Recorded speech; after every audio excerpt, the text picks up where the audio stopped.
Data from the Bureau of Statistics, and in particular the 37% rise in power prices, the direct result of government subsidies starting to come off, subsidies that were only there to mask the impact on power prices of the government's emissions obsession.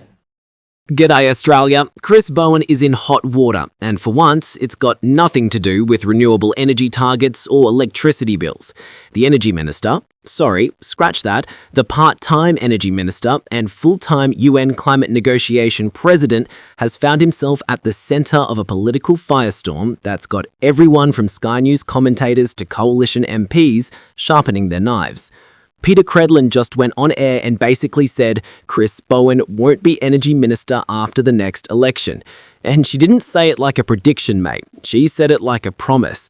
Like someone who's already seen the future, and spoiler alert, Bowen's not in it.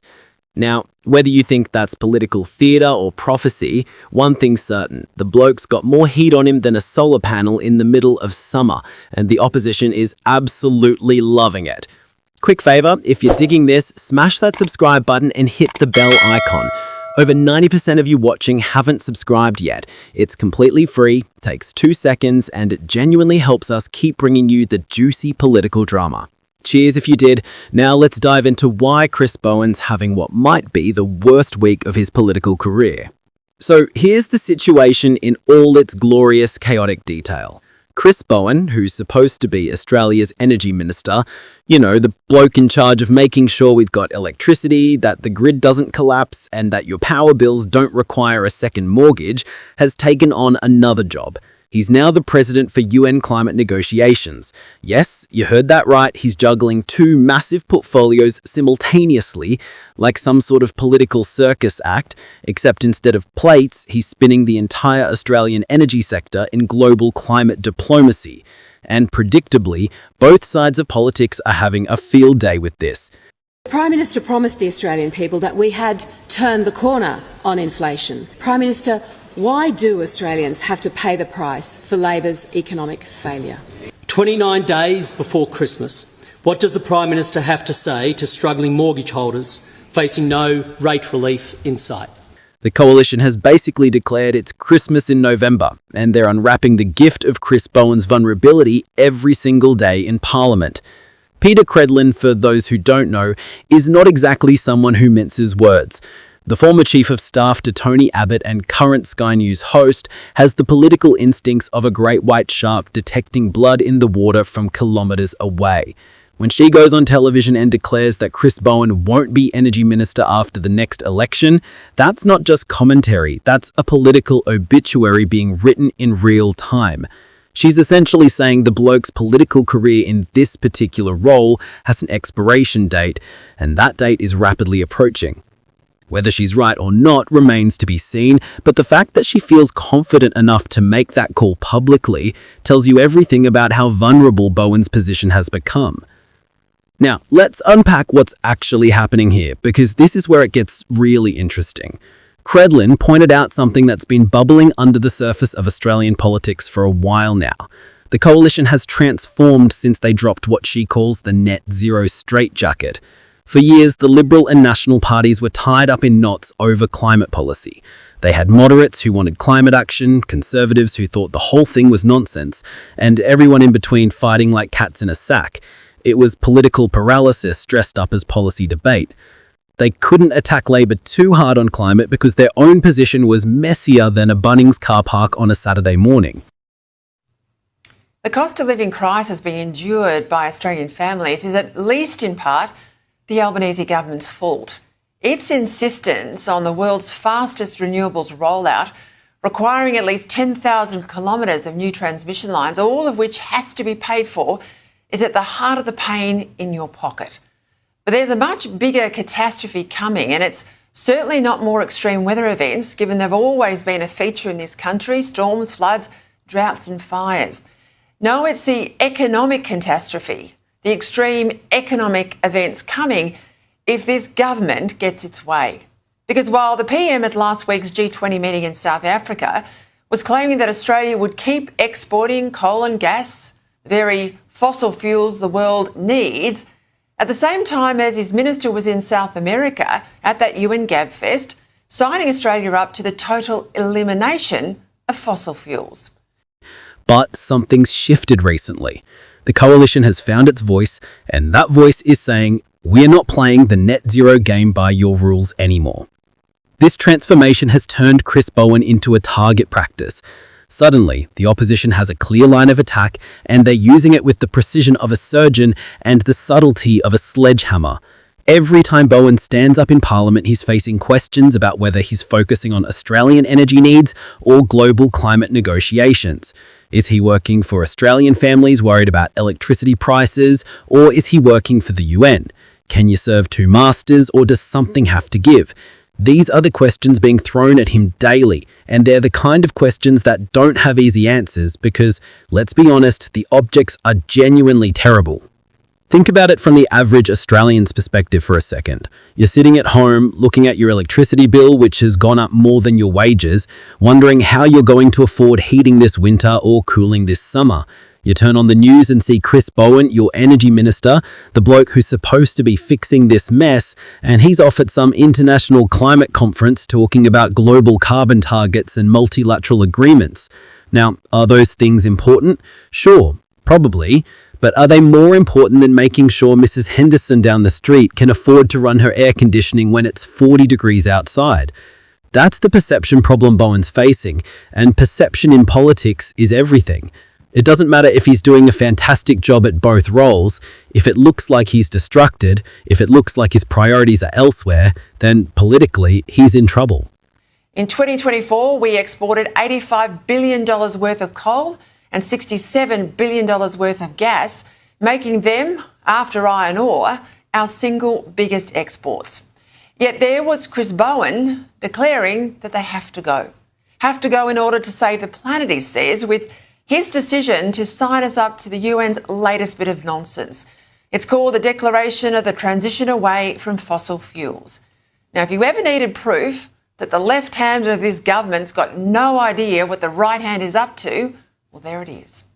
And it would be a clear case of economic self-harm on an epic scale if Australia were to connive at the loss of our largest export industries, a massive part of our national income, by walking away from coal and gas. But that's exactly, or very clearly, what the minister has just signed us up to. Now, presumably, Bowen would not have signed us up to this treaty without cabinet or at least prime ministerial approval. But if that's the case, what then was Anthony Albanese doing at G20 saying we would keep exporting coal and gas? Maybe this is the surest sign yet that Bowen is out of step with his party. Maybe this is a sign that they will shortly find a way to get rid of Labor's weakest link and its biggest political liability, particularly now the coalition's going to fight and not fold on energy.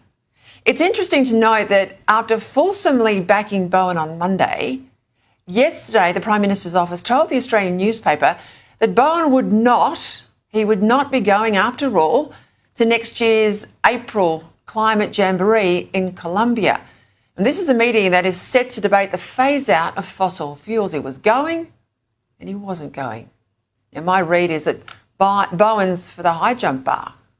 The coalition has seized on this with the enthusiasm of kids finding chocolate on Easter morning.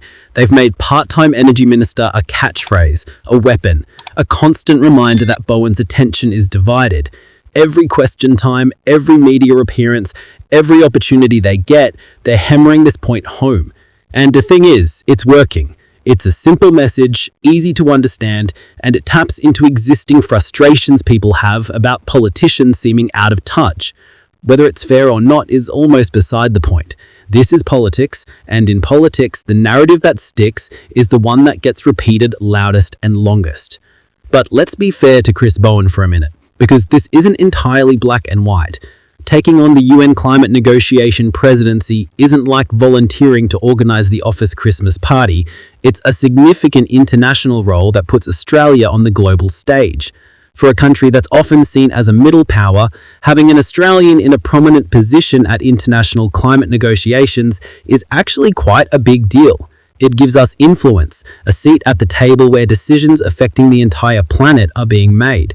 From that perspective, you could argue Bowen's doing exactly what we should want our ministers to do, representing Australian interests on the world stage while managing domestic responsibilities. The problem is, try explaining that nuance when someone's electricity bill has doubled and they're looking for someone to blame. Here's where it gets even messier though. The energy portfolio in Australia right now is arguably one of the toughest jobs in politics. You've got the transition to renewables happening whether anyone likes it or not, because the economics are pushing that way. You've got coal power stations closing down because they're old and increasingly uneconomical to run. You've got gas prices that have gone through the roof. You've got environmental activists on one side demanding faster action on climate change, and you've got industry and consumers on the other side demanding reliable, affordable energy. You've got states doing their own thing, federal policy trying to coordinate it all, and private companies making investment decisions based on what they think will happen next. It's a complete mess, and whoever's in charge is going to cop it from all sides no matter what they do. Add an international UN role on top of that, mate, that's not juggling, that's self-sabotage.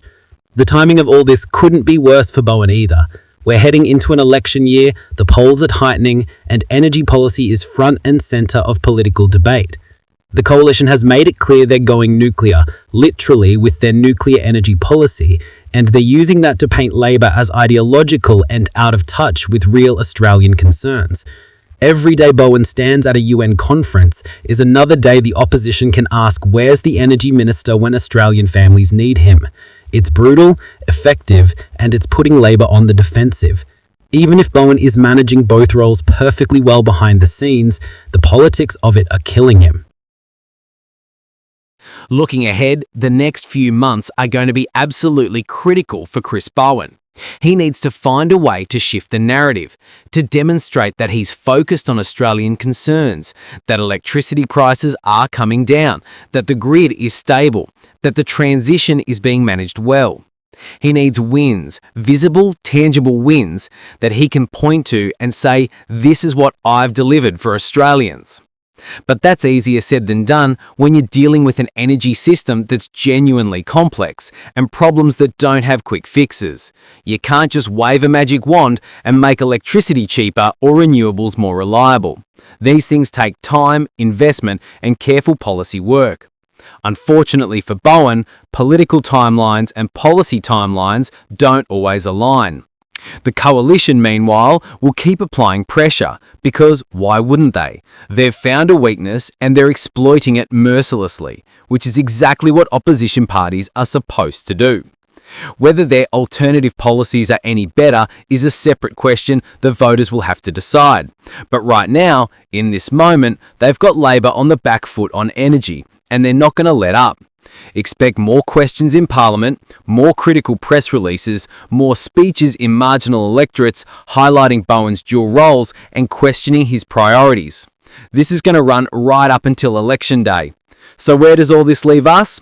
Chris Bowen is fighting for his political survival, the coalition smells blood in the water, and Australian energy policy is caught in the crossfire. Whether Peta Credlin's prediction comes true depends on a lot of factors: how the next few months play out, what happens with electricity prices, whether Labor can sell their energy story effectively, and ultimately, how Australians vote. But one thing's for sure, Chris Bowen's having a rough time right now, and it's not getting easier anytime soon. The spotlight is on him, the pressure is intense, and every decision he makes is being scrutinised through the harshest possible lens. Welcome to Australian politics in 2024, where being Energy Minister means you're everyone's favourite punching bag. Thanks for watching, legends. See you in the next one.